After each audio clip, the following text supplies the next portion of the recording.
Ito ang most legendary restaurant in the Philippines. According to Taste Atlas, kasama ang Aristocrat sa 150 legendary restaurants in the world. Bakit nga naman hindi? Since 1936 ay sikat na ang kainan na to. Birthdays, graduations, weddings, anniversaries, this restaurant has seen it all. For this video, ating i-celebrate ang legendary status ng Aristocrat sa buong mundo. It's a beautiful day for a food trip. Let's go!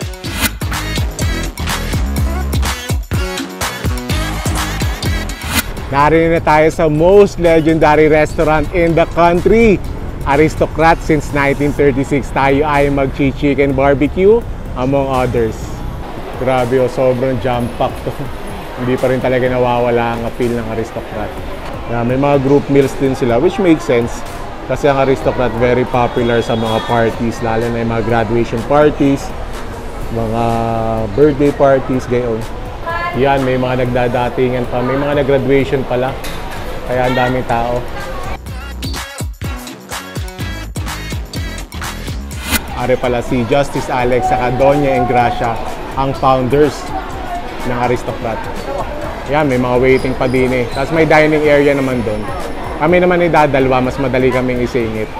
So, siguro mabilis lang ihihintay namin. Ano yung menu nila? Yan. Pause nyo na lang. Siyempre, pag nasa Aristocrat ka, matik ang chicken barbecue. Yan. Tapos magpo-pork barbecue din tayo. Ano kaya maidagdag? Tapos gulaman at sago tayo.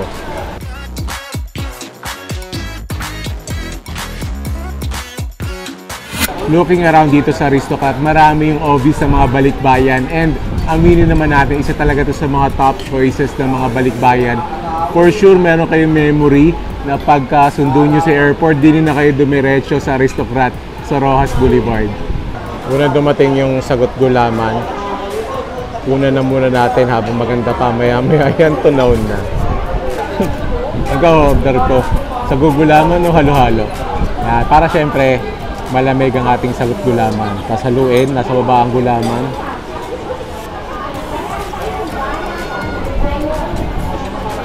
Tanda ko, masarap ang sagot gulaman din.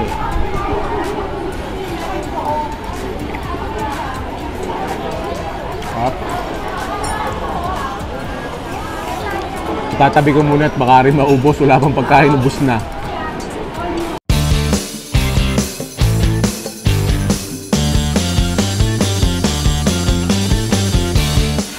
Ano na yung order namin? So, 3-piece na chicken barbecue.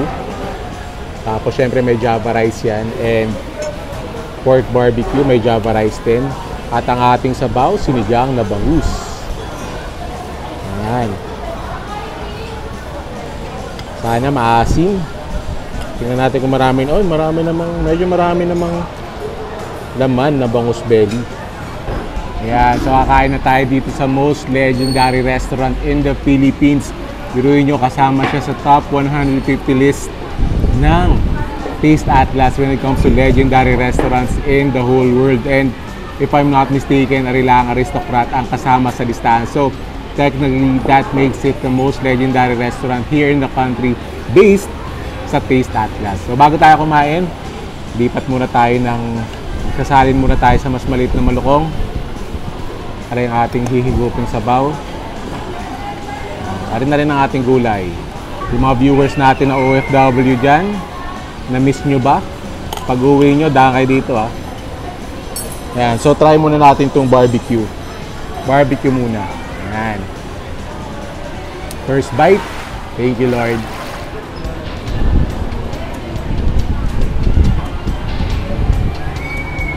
Kita nyo naman, very meaty. Wala siyang taba. Siguro mga residual na taba lang, pero yung talagang taba na part wala. But still, very juicy, very tender.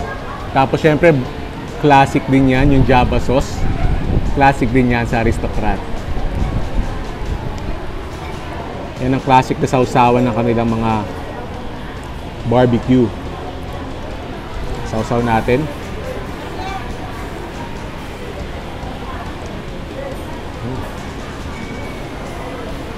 Ma-peanut, malasang peanut yung ano niya. Yung sauce niya. Perfect siya with the Java rice. Ito, another classic sa Aristocrat. Parang it's almost a crime. Pagkakain ka ng chicken barbecue din sa Aristocrat tapos mag-plain rice ka, kailangan Java rice talaga. Tapos try natin itong chicken barbecue. Ito talaga yung claim to fame ng Aristocrat. So bali ano siya, dalawang thigh part and then isang medyo maliit na drumstick part. Ito talaga yung nagpasikat sa Aristocrat.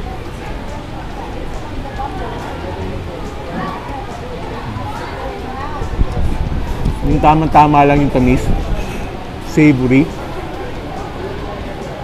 Yun talaga yung ano classic na barbecue taste na hinahanap ng mga Pilipino. Kasama na yung mga nasa ibang bansa. And then again, with the Java rice. Try na natin yung ano nila, bangus belly.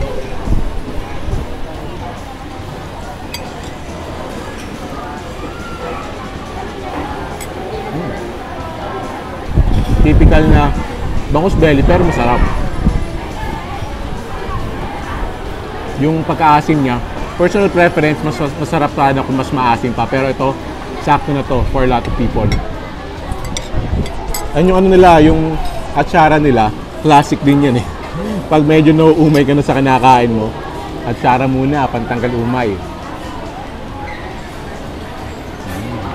Marami din dito mga nagsa-celebrate. In fact, last kain namin dito, ang tagal na rin pala, 15 years ago. Yung last kain namin dito sa Ross Boulevard, that was 2008.